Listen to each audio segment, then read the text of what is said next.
Own Your Truth with life strategist Laura T. Real advice for regular people. Now, here's Laura.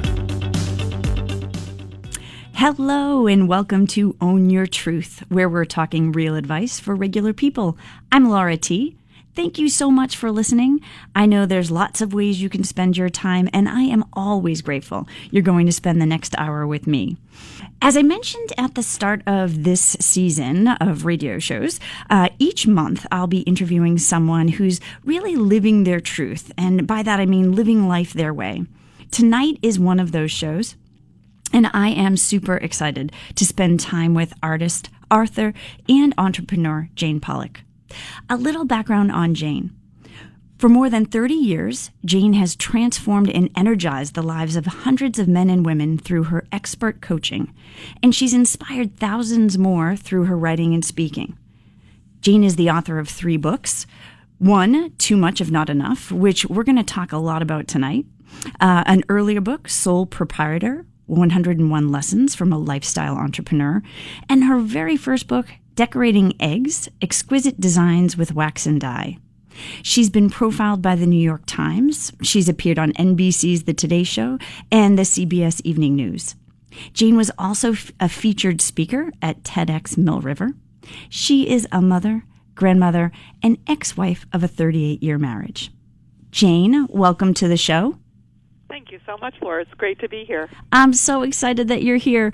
You know, me too. Before we start, I'd love to share how I've met my guests. And, you know, when you and I looked back at our correspondence, we realized we actually met back in 2011.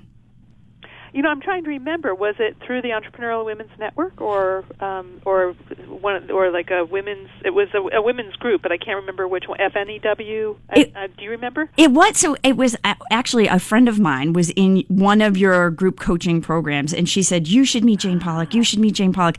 And I have these instances in my life where people say you should meet this person, and once I've heard it more than once, I'm like, okay, which I did about you, and so I knew instantly that I wanted to meet you, and I think I was kind of bold enough to just reach out and say hi, and we made arrangements to meet for lunch. And I have to say that even as the years have passed, I just remember you were so gracious and kind and warm, and I so appreciated our time together. Oh, thank you. Thank you. It was lovely. And so I remember shortly after I think that you had moved, and I followed your success online. And this is one of those times where I'm so grateful for social media, for its ability to help me stay connected to people that I admired. So I was exactly. That's great. I was thrilled when you said you'd be on the show. Sure. I love what you're doing. I love what you're up to. Thank you so much. So let's dive in. Are you ready? I'm ready. Okay, great. So let's talk about your recent memoir, Too Much of Not Enough. You know, I love this title. Where did it come from? Yes. You know, it's interesting. I would love to say, you know, I had an epiphany in the middle of the night that this is it, but I actually had another title for it, and my publisher is She Writes Press, and they came back with a title, and I kind of, you know, rolled it around for a while, and I thought, oh my God, that's exactly, you know, what my life was like. My working title was Life Lessons I Learned to Become Myself or something. They said, that's much too self-referential. You know, you want something that other people can relate to, and, you know, people who see the title, they just say, wow, you know, I totally understand what that means, because anybody who has lived a life of too much of not enough knows. Whereas there's a memoir out by Andrew Rannells, the actor, and his is Too Much Is Not Enough, and it's like there's such a difference between is and of. So he'll never have enough, and I'm like, please give me a little bit more. That will be plenty. Well, it's amazing. Those little shifts in language make a huge difference. So exactly, and I like to say, I feasted on a banquet of crumbs. That there was the whole banquet, but the little things that fell off were what I went for, and the too much of not enough is like no more. I can't do that anymore. I did that for a large part of my life, and I'm not willing to do it anymore, to settle for less than enough. Well, so let's talk about that, because the title is so fitting for the memoir. It is such a match. What has that come to mean for you now? This idea of too much of not enough. Yeah. So, now my watchword is enough. I won't do that anymore. I won't take that behavior anymore. I won't settle for less than I deserve anymore. So what it has required is me speaking up to say, excuse me, but I think I'm entitled to this. And as a woman particularly, I think women will relate to this. There's a dichotomy on what's given out, and also as I was the second child in the family, the quiet one out of 4, and other people would grab, and I would sort of wait. If I was really good, if I was really quiet, things would come to me. That just doesn't work. It's not a formula for success. So it's really speaking up and saying, excuse me, this is what I'd like, this is what I deserve. That idea of it's asking. It's a life lesson. Yeah, exactly. Now it means really asking for, I'm sorry, I didn't understand that. Could you help me? I thought I deserved this, or I thought this was the price on something. It's constant. It's not something that you learn once and it goes away. It has to be repeated. Well, and in the book, you actually reference how you were extolled. That people were like, "Oh, Jane's the good one." Was that the language I believe was used, right? Exactly. My maiden name was Goodman, and my siblings called me Goody Goody Goodman.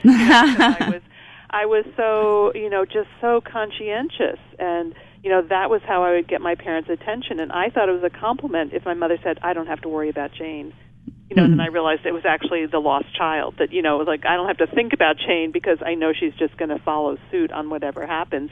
And I have an older sister who's very extroverted, acted out a lot, and that was how she got attention. Mm-hmm. But I could just kind of quietly hide in the shadows and just be good and get good grades and take care of mommy and that kind of behavior.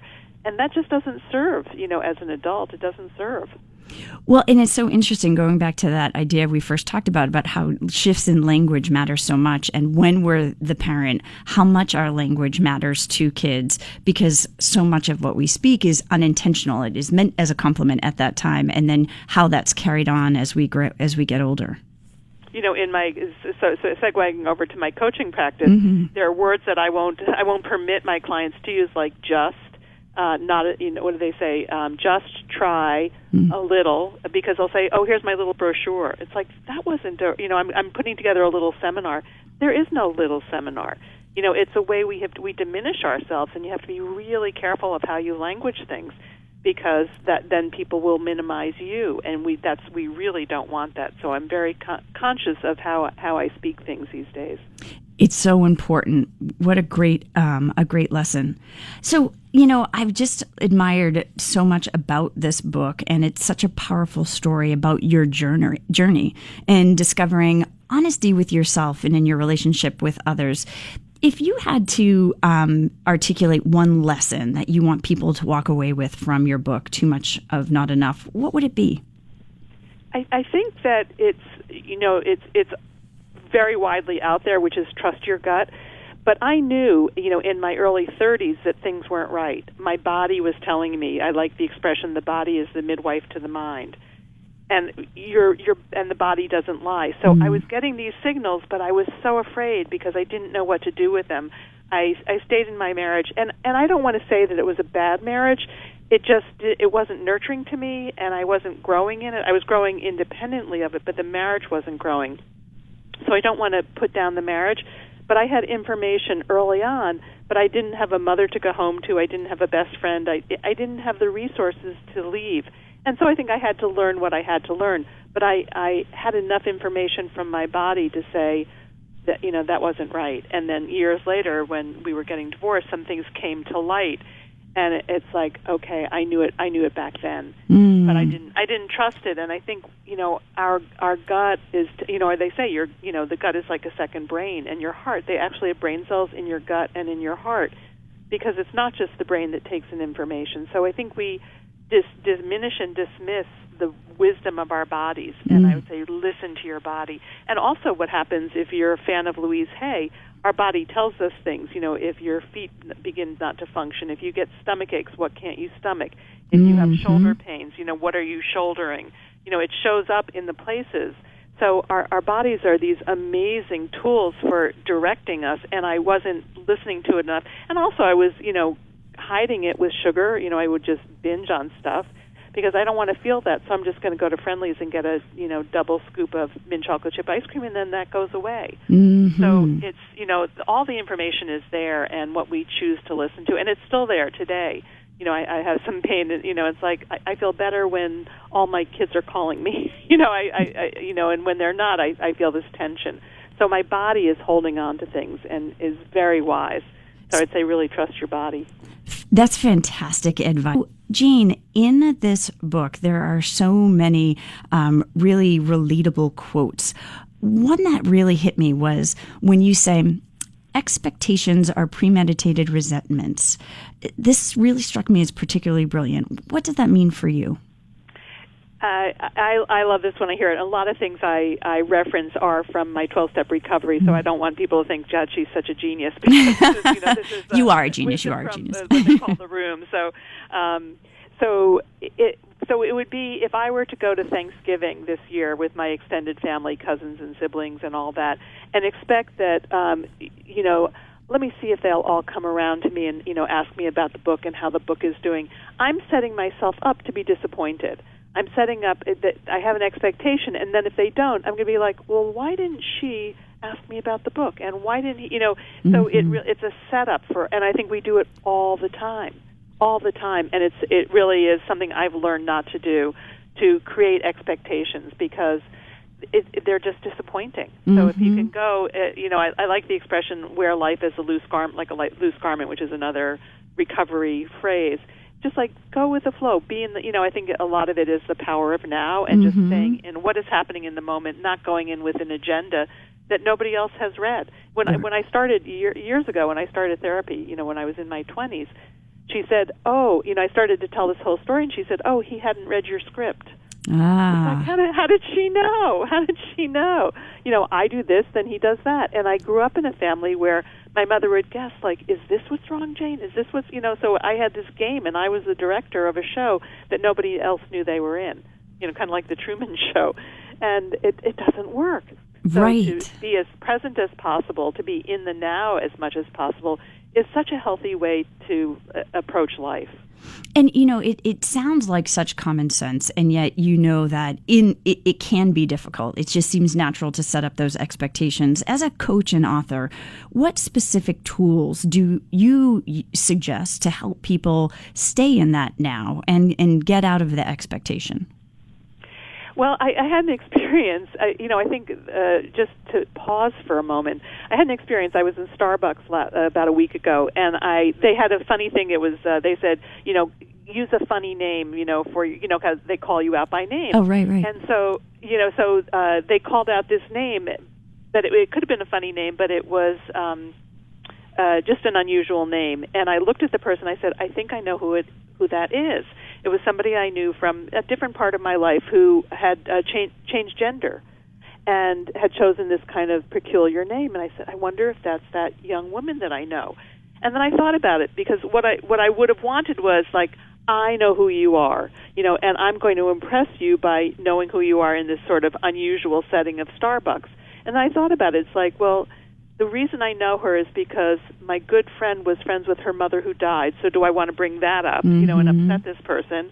And then where I had seen her was where my ex-boyfriend lived, and they belonged to the same swim club. And it's like, well, what, so I paused. And I think the pause is one of the greatest things you can do. Just think it through to the end. What is going to be the outcome of this if I say this?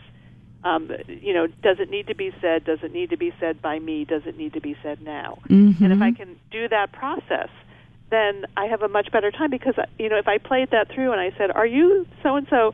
And she said yes, and then I say how I knew her or him, it would have been unpleasant for that person. Mm-hmm. And so why, and I thought that through, and I felt very proud of myself. It's like, I don't think I've ever done this. Like, I actually edited my thoughts and gave them some importance before I addressed this person and thrown off that person's day.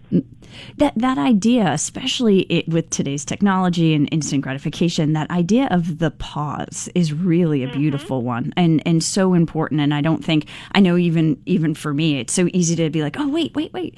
So that's great advice, that idea of taking the pause.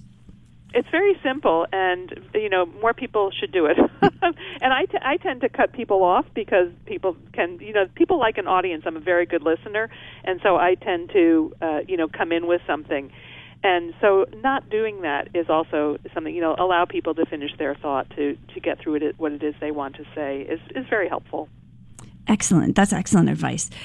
So in continuing with some of these really great quotes from the book, one other that stuck out to me was when you had said unspoken desires are more dangerous than disagreements.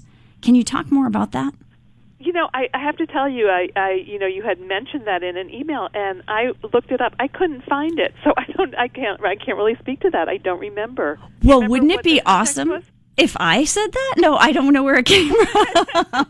I would be so impressed with myself. I did a word search in the in my manuscript, and it's like those two words didn't come up. So I thought, and they don't sound familiar to me. So I thought it was like, I don't think I said that. Well, even though it's genius, I think it was not me. Well, so what's interesting is because as I was reading the book, I was taking notes, and so once I had gone to put together questions, I hadn't clearly articulated what were notes and what were. I just assumed, oh, okay, here's a great question. So. Even if those weren't your words, is there any part of what you've learned in your self-discovery that has that stand true, this idea of unspoken desires are more dangerous than disagreements? Is that even something you would agree with? Let me speak to unspoken desires. I think what happened, my first addiction was codependency. Mm-hmm. And so the desire, it was like a fantasy that this person would become my best friend and that she would care for me and love me the way a mother should have cared for and loved me. So that was the unspoken desire. I'm not sure that where the disagreements comes in around that, but it was, that was my script. It's like, we're going to be best friends and you're going to take care of me.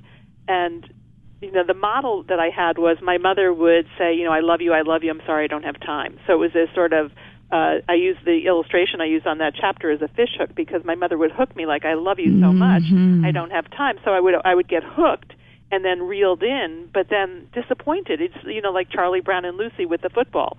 Right. I promise this time it's going to be there. So I think that's the unspoken desire is that he's going to kick the touchdown. And then she disappoints him. So I'm not sure about disagreement, but I think it's that it's an unmet expectation, and it's not discussed, and you don't even know what it is, and nor I kept choosing people who couldn't fulfill it anyhow, until I realized that's not fair, and so I stopped. Well, and when I originally was formulating these questions, the next question brought to light sort of this idea of disagreement is, for some people, it's easier to speak their mind. Do you have advice for those who are less likely to own their truth? And again, maybe this was something I was thinking that, not speaking your truth and holding that back was easier than having someone disagree with you or outwardly say, no, I won't give you that time. Yes. And I think what happens with a lot of people, and they seem to be people that I met, was that they would say, I would love to go for a walk with you. I would love to have lunch with you. It's easier to say yes. And then when it came time for the lunch or the walk, they'd say, I'm so sorry, I have to cancel. Mm-hmm. So that was a bitter disappointment to me because when you say, we're going to have lunch together, it goes in like I'm etching it in stone because I so want to have that appointment with you. And the people who are saying it are like, oh, I think I might have said to Jane I was going to do that, but she probably doesn't even remember. We take the invitation in very different ways. Right. And that was just devastating to me because of the way I do it. It's like it's carved in stone and it's going to be. And I kept choosing people who didn't also carve it in stone. That was just when I was. This is going to sound like a completely different segue, but when I was in Morocco, the woman giving us a tour said, the road things where the crossing lane. She goes, those are just a suggestion. The drivers don't regard them.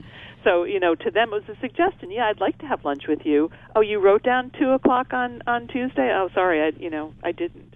So it really is how you regard your commitment, and my word is forever, and some people don't have that same discipline. Right.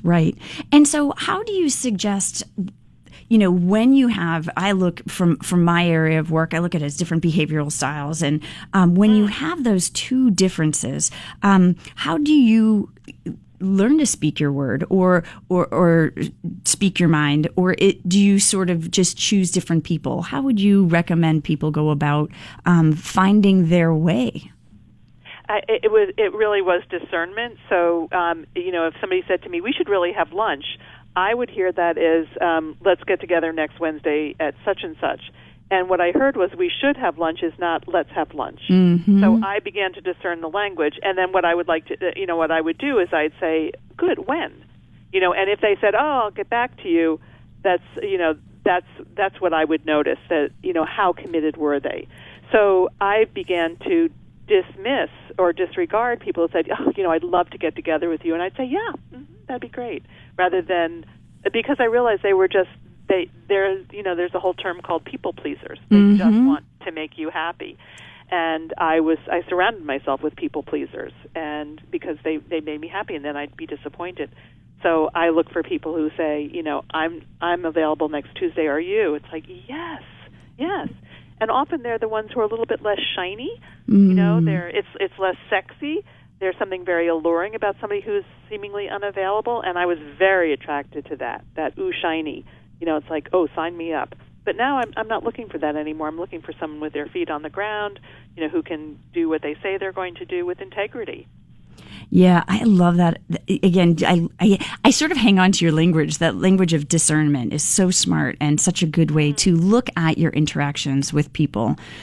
Jane, this has been amazing. We're going to take a short break now to feature this week's Musical Artist of the Week, and then we're going to come back and talk more about your career and lessons learned during your journey. Okay, this week's Musical Artist of the Week is California Guitar Trio.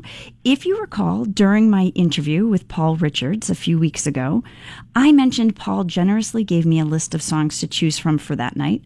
I couldn't help but share one more of his brilliant tunes. I had the chance to see California Guitar Trio live since my interview with Paul, and I will tell you, these gentlemen are true masters of their craft. If you have a chance to see them live, do not hesitate. Buy a ticket and go. Tonight, you'll hear one of my favorite songs. Here is Cherry Tree from California Guitar Trio. Enjoy.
Welcome back from the sweet sounds of California Guitar Trio. So in this book, you talk about going to meetings. You just mentioned your co-addiction.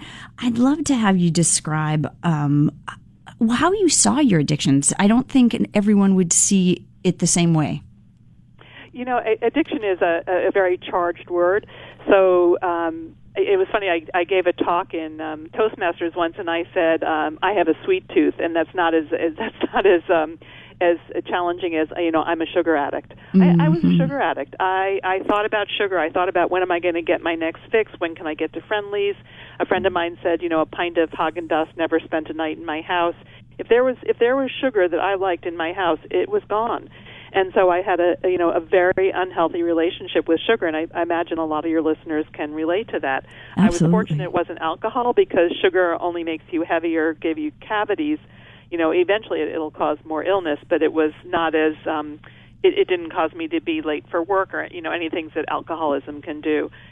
So it doesn't show up, but it's what I like. A definition of addiction is that the opposite of addiction is connection. Mm-hmm. And what I would do is I would hide in whatever it was. So I would hide in my codependency, hide in my sugar addiction, because it could make me, it isolated me. And I would be in love with this bowl of ice cream for the 15 minutes that it took me to eat it, and the world would go away. And it's really substituting something for life. And what we say, what I like the phrase that you're filling a God-sized hole with some substance, whether it's alcohol, drugs, sugar, shopping, sex. It could be anything, another human being. That there's actually what you're looking for is to be filled with some kind of spirit. And that's why connection is so important, because when I'm conversing with another person, I'm rarely hungry. I rarely want to do anything that's not healthy for me. But when I'm alone and isolated, I look for things that will make me feel better in the moment. And sugar was certainly, for many years, for almost 40 years, it did the trick. Wow. And so how did that show up in your relationships with people? How did with my friend, the codependency was I was so needy. I was just like, well, when can you walk, or when can I see you? It was. I think everybody knows the story of a desperate boyfriend or girlfriend, no matter what sex you are.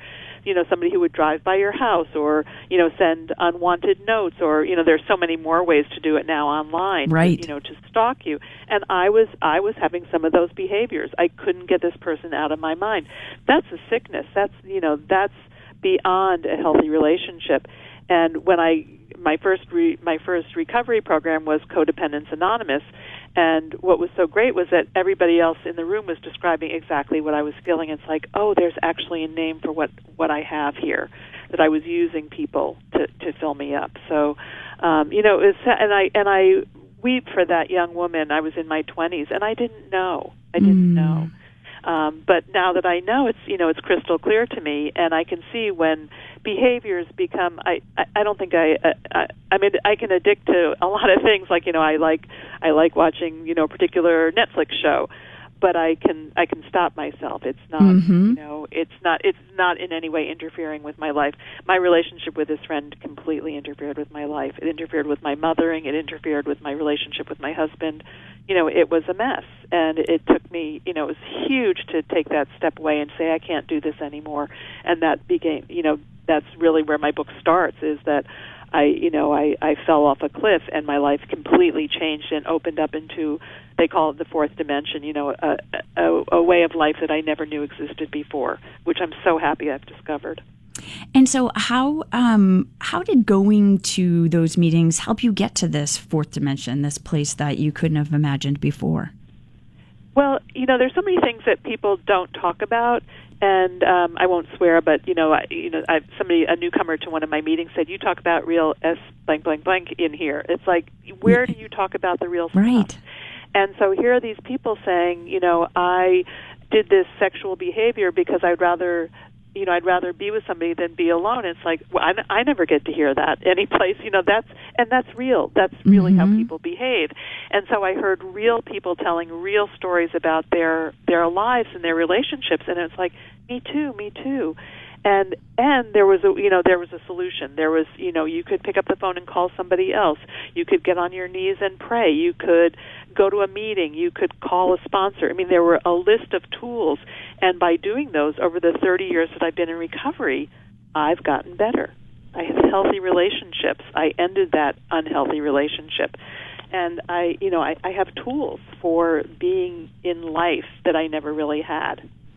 Wow. So in speaking about tools in the book, and I believe in one of your blog posts, you had mentioned a God box. I love this concept. Can you tell us a little bit about it, where it came from, and how do you use it today? Again, it came from a meeting. I have one sitting on my desk. It's quite large because they said, make a list of all the things you can manage and all the things you can't manage, and go, give them to the universe. So you can say universe, God, whatever you like. And what somebody said is, they call it a God can. I can't, but God can. So they put it into a God can.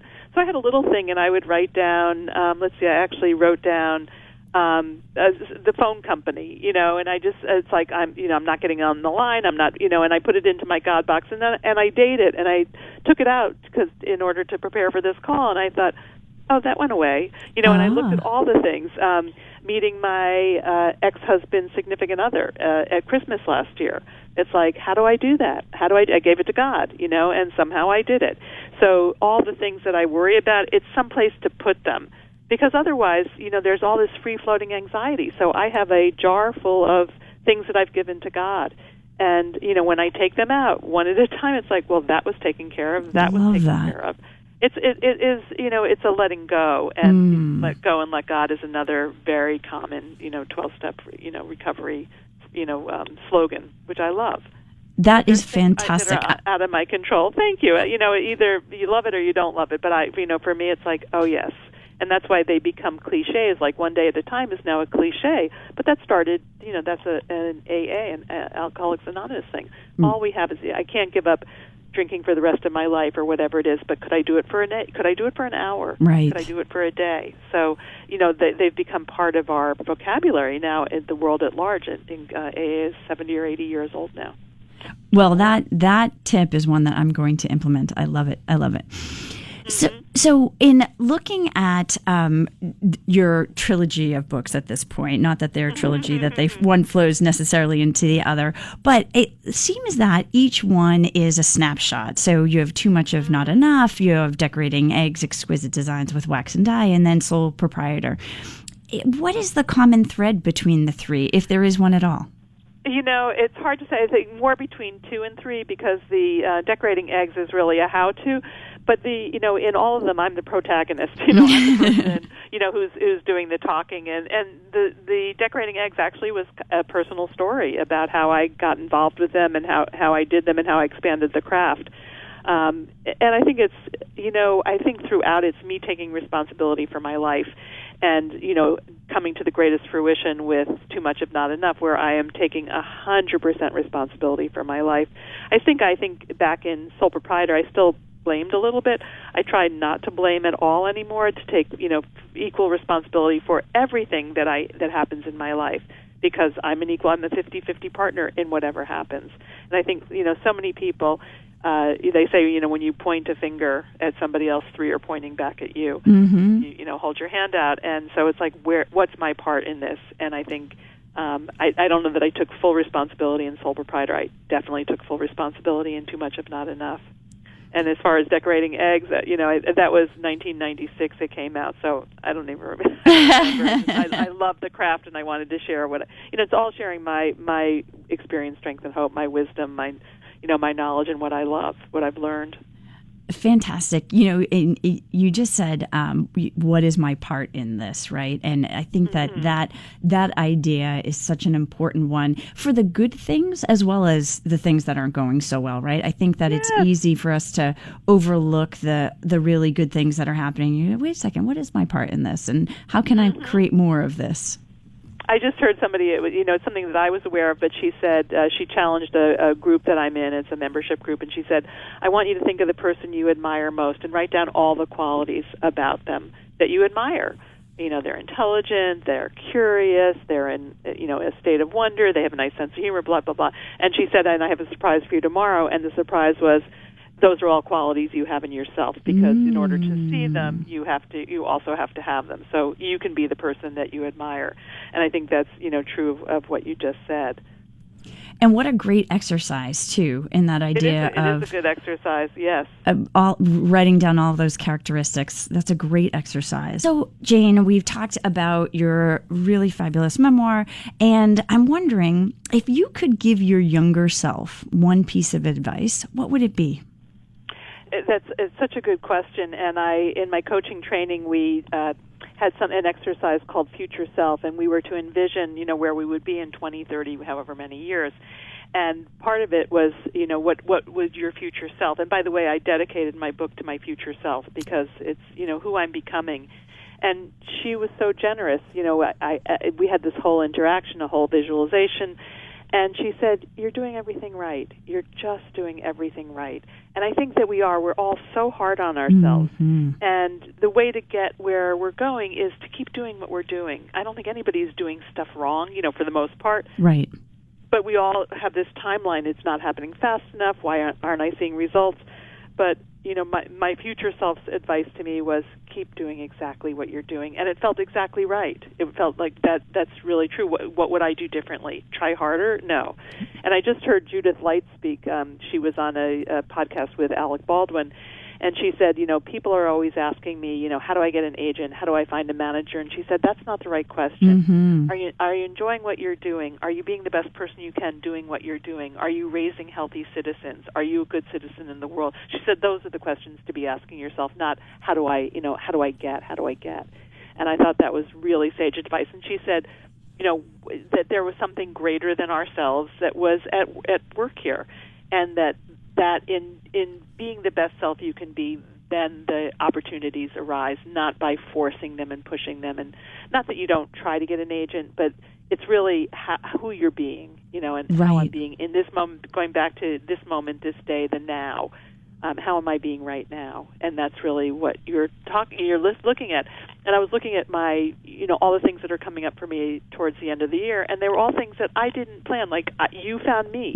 That's right. I posted on Facebook, but I didn't think, how can I get Laura to ask me to be on this show? And I'm doing 2 retreats. Both of them found me. I did a talk last Wednesday night. She found me. And I'm out there, trying, and, the universe has its own plan, and I've planted many, many seeds over the years to really trust that, to allow it to come to its own fruition. Not that you stop trying, you just do what you love doing all the time. Well, and that's so in alignment with even what you said back in 2012, because in my research, I found this really great interview of you where you said, you put out what you love, the universe sends you signals, and go from there. So yes, exactly. I mean, everything that you said, I assume that still aligns with you. How does it show up for you now? Can I tell a quick story? I would love that. Yeah. So I was in the library. I go to the Fort Washington branch. I'm in Manhattan. I go to the Fort Washington branch, and it's a rainy day, and there's a young man who's ahead of me in line, and he says to the librarian, I need to, get back on the computer. I didn't get to sign something. And she said, I'm sorry, you're only allowed to go on once a day. And he said, it'll only take a minute. I'm happy to wait, and 3 times he approached her and 3 times she said no. So I'm observing this whole thing. And, he looked like a decent guy. It's a public library. So I said to him, I'm happy to lend you because you have to have a user number. I said, I'm happy to sign you on, and you can have my PIN for what you have to do. And it's like, oh, that would be amazing. So it was stepping a little bit outside of my comfort zone, because I thought, oh, is that breaking a law? But it's like he whatever he had to do. So we go down to where the computers are. It's not going to be for 25 minutes. I said, what, I can't stay, but text me as soon as you get in. I'll send you my number. And anyhow, the transaction happens. He gets to sign it. And he thanks me profusely, and then he said, you have no idea how that small kindness was helpful to me, and so on and so forth. He said, would you like to go for coffee? And I thought, it was he was half my age, but it was such a beautiful gesture. We met the next day and had coffee and talked for an hour. Aww. But it felt like it was just completely organic, and I'm looking for dating, and I thought a younger man would be great. And so for a moment I thought, wow, maybe this is how I meet the person. But as somebody said to me just today, she said, when your light is shining, you're an attractor, you're a magnet. And so the more I can have my light shine. And I did something that was, it was easy for me to do, but I was paying attention. I heard what happened, and I helped. And so that's, being in alignment with who I am, not like, well, the library has its rules and I've got to stick to that. It was just going with the thought that this is a lovely young man and I can help him out. And he was so grateful and gracious. So it made my day, it made his day, and that's the energy I think that makes our world go around, not the holding back and withholding, which was what I used to do a lot of. So in this idea of giving and of self-discovery, I'd like to ask people, do you feel like you've mastered, yourself, your craft? At this point in your life and your career, what do you feel like you've mastered? I think what I've mastered now and is being willing to ask for help, because I really thought I had to do it all myself, and I realized how little I know. I mean, I'm smart, I'm successful, and all that, but there's so many things I need help for, and I think that's again, the part of connection is like, Laura, I need your help. I have sponsors in a couple of my programs, and I was struggling with something, and I said, can you help me? And as soon as I ask, it's like the universe just opens up, and things get resolved. But it's my, I had to be so self-sufficient and so isolated that I think the lesson and the thing that I've gotten used to, and it's still hard for me, is to say, I need help, and that we're not alone in this universe, that we really need to depend on others and can depend on others, and others are good and will help you. And so if I've mastered anything, it's the awareness that I can ask for help and that it will come. There's a slogan in most of the rooms that there is a solution and you are not alone. And I've mastered coming out of myself to ask for help because I wanted to look good and make everybody think I had the answers, and there was no humility there. There was arrogance there, and I also was ashamed a lot because I didn't know the answers, and I thought they're going to find out I'm a fraud. So I think that what I've mastered is being willing to say, I don't know, but I can find out. I can, I can ask for help. That's such great self-awareness. What advice do you have for people who aren't there yet, who recognize it in themselves? They have a hard time asking for help, but haven't made that step to actually ask for it.